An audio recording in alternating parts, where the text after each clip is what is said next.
சிவப்பிரசாதாத்த சிராயுஷம் தம் மார்க்கண்டேயரை பத்தி சொல்லும் போது அவர் பரமேஸ்வருடைய பிரசாதத்தை தான் பயன்படுத்துவார். தனக்குன்னு ஒண்ணுமே கிடையாது.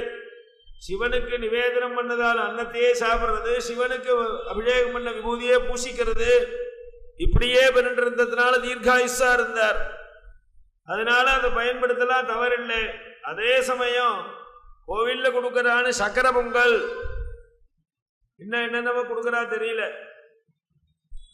சுண்டல் சுண்டல் இன்னும் குழம்புஞ்சு அதெல்லாம் கொடுக்கறாளா தெரியல. இதெல்லாம் கொடுத்தா கோவில்ல இல்லையா, அதை ஆத்துக்கெல்லாம் எடுத்துட்டு போக கூடாது. அதனால அதெல்லாம் இன்னும் காலத்துல கொடுக்க மாட்டா. கொடுக்கறதுனா கோவிலுக்கு வெளியில வச்சு கொடுப்பா. கோவிலுக்கு வெளியில வச்சு கொடுத்தா அதை ஆத்துக்கு எடுத்துன்னு போடலாம். அப்படிங்கிறதுனால இதெல்லாம் நாம தெரிஞ்சுக்கணும். கோவிலுக்குள்ள வச்சுன்னா அன்னப்பிரசாதத்தை சாப்பிடக்கூடாது. கோவிலுக்குள்ளேயே